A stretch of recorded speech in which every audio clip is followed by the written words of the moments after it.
And just like that, the stock market earlier today hit an all-time high. But the question is, what are the best stocks that are not on your watch list and not on your radar? Because yes, we know what happened to GameStop and AMC today. It wasn't good. And then we also know about all the tech stocks and the semiconductors and all that type of stuff. And all that's well and good, but there are some companies that are absolutely flying under the radar. What are those companies? Let's go ahead and break it down. Over the last week or so, I've been pulling together some research and some lists, and I want to share just a portion of that list with you and give you my top 3, some companies that I'm doing more research on. And as you guys know, in June, which is not now, but will be here in just a few weeks, that is when I start to sell off portions of my portfolio and really start to make some changes. Here are a few changes that I'm considering and a few stocks that are at the top of my buy list right now. The first one, and I cannot believe I'm saying this, it is an airline company. Y'all know that I normally don't like airline companies, and I'm going to explain why, and why this might be an exception. Delta Airlines. Delta Airlines somehow is doing well. Now, Delta Airlines in just the last 6 months is up 51%. Nobody has been talking about Delta Airlines. And in the last year, it's up 60%. Now, to everybody's credit, okay, and I'm putting that in air quotes, to everybody's credit, Delta did take a serious dive. You zoom out about a year and some change, you'll see that there was an absolute crash and then the stock started to take off. It had a major bounce. Now, I don't know why that bounce necessarily happened, but I'm glad that it did.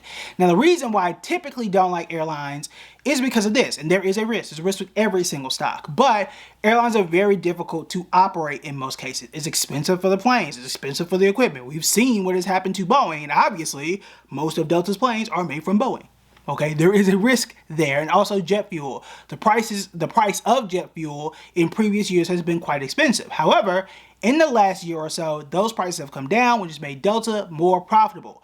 Also, Delta did strike a deal back in 2006 with their pension plan, which is going to make it less expensive, and that is going to kick in 2027, right around the corner. If I had a watch, I would flip it over and look at it. My Apple Watch broke. Don't have it. Need to replace it. Okay, anyway, that is going to kick in 2027. That's going to make the company look even better here in the future. So it could be a very good long-term stock. Here's the thing that I like most about Delta: if this trend does continue. Keyword is if. They are focusing on the high-end consumer. They are trying to become even more of a luxury brand. When it comes to marketing and branding, then you should know Delta is not Southwest, and it certainly is not Spirit. Okay, y'all know how I feel, but if you know why I'm laughing, for those who watch these videos consistently. Spirit is the trash can Waffle House of the sky. Delta is not, okay? Delta is for the distinguished person, okay? And you come correct when you get on Delta. And they are continuously catering to that, which means that you are paying for an experience, and they do charge a little bit extra for that experience. Their seats are more comfortable. Spirit doesn't come with seats. In Southwest, you just sit anywhere and just kind of shuffle, and whatever happens. You just fight for yourself, and it is what it is. Okay, now I'm not hating on Southwest. I am hating on Spirit, and I will continue to do so until they get their act together. Okay, now Delta, though, they're one of the few airlines that have done well in this recent, let's say, year to 6 months.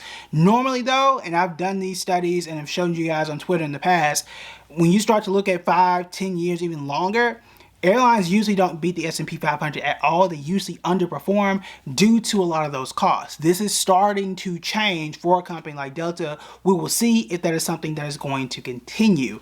But something that has really reversed that trend is a company like Domino's. Domino's Pizza.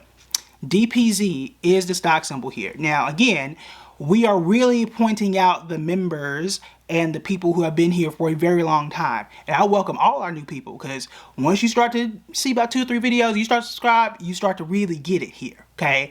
Now, here's the thing about Domino's Pizza. From about 2004, when they went public, which was right around the same time that Google went public, from about 2004 to about 2001, and you guys who have been here know this stat, Domino's Pizza actually outperformed Google.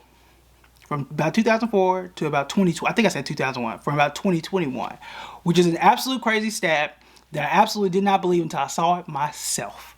Okay, until I saw it myself, it's not something that I believed. Domino's did take a dip right in the middle of the pandemic, and now it is starting to recover. Domino's Pizza is up 35% in the last 6 months and up 68% over the last year. When it comes to the pizza competition of it, now I do realize they are not just competing against pizza. We can talk about that in a sec. But when it comes to the pizza side of the competition, Papa John's, Pizza Hut, and whatever else is out there, who is competing really with Domino's, especially when it comes to the technology and the app piece of it? Nobody logistically is really competing with Domino's at all, especially the distance that they have come in the last 10 years. I don't think it is even close to the app experience, to how fast you can order, to how you can track your stuff, the rewards points, and it's like they have done a lot of amazing work and marketing and investment in the technology, and it has paid off for investors.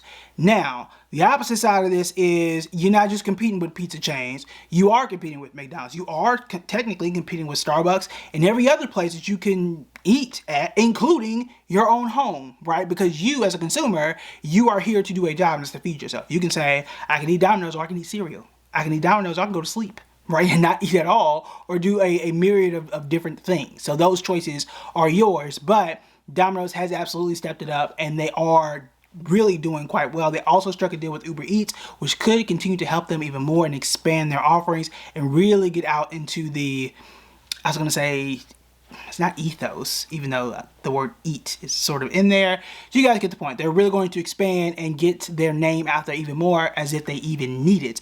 But the company, the stock rather, has really started to explode, and it has shown that it can do this for multiple years at a time. I think this could be, keyword could be, the beginning of another multi-year run for Domino's. Now, take a quick break here before we go to the next one.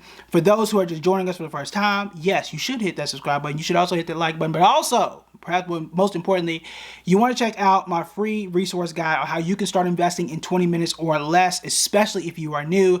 This is your guide on how you can start investing, what apps to use, how does the entire stock market work, what are the most important words and phrases that you need to understand before you click that buy button, and how do you reduce and sometimes avoid some of those losses, because you don't want to lose money. Nobody does, right? So how can we reduce those and make those as, let's say, painless as possible, right? We don't want to take those big losses. So make sure you check that out. It's totally free. It is right here on the screen and in the link below. Gotcha? All right. Next one is Royal Caribbean. Not a company I expected to see on my stock list. Now, I am taking a Royal Caribbean cruise next week, but it's not a stock that I expected to see here. RCL is the stock symbol here. The reason why I didn't expect it is because I didn't really think that the demand for cruises was going to continue in 2024. Now, I did expect there to be some sort of resurgence in 2021, maybe 2022. People were saying, we knew this story, right? Cruise lines crashed in 2020 because of the pandemic. Honestly, and I've made this case in 2019 and really 2020 and 2021, that cruise lines, especially if you look at Carnival cruises, they weren't doing well before the pandemic. These were not great stocks prior to the pandemic. Really 5 years before the pandemic, these stocks weren't doing well. All of a sudden, pandemic hits, things get shut down, people were saving, pent up energy, people hadn't gone on vacations. I could see a year or two after why things would do well after the fact. Well, now we're 3-4 years after the fact, and they are still doing quite well. And in fact, they have invested even more, and that trend and wave has started to continue. Again, we're almost halfway through 2024. And again, this stock, I may not have mentioned this already, up 36% in the last 6 months and up 89%. 89% is the gain in just the last year. That's nothing to sneeze at, and that's not a, oh, this is just a one-time thing. We're talking 2024, not the pandemic ended yesterday. This is heck, I'm going on a cruise, right? So this is not something that is just like, hey, this is just extra pent-up demand. This is a sustainable thing. Now, my initial concern would have been, hey, what about inflation? What about these other costs? How are these things going to slow people down? And are they still going to have money to spend on these things? The answer has been yes. And they have consistently spent on them, and that has started to reflect. So those are the stocks. However, there are two stocks I don't really feel confident in buying, because I don't want to see you lose money. I don't want to see you lose a lot of money, because when you lose money in the stock market, it is very, very difficult to recover. So if you want to know what stocks to avoid, then you want to check out this video right here.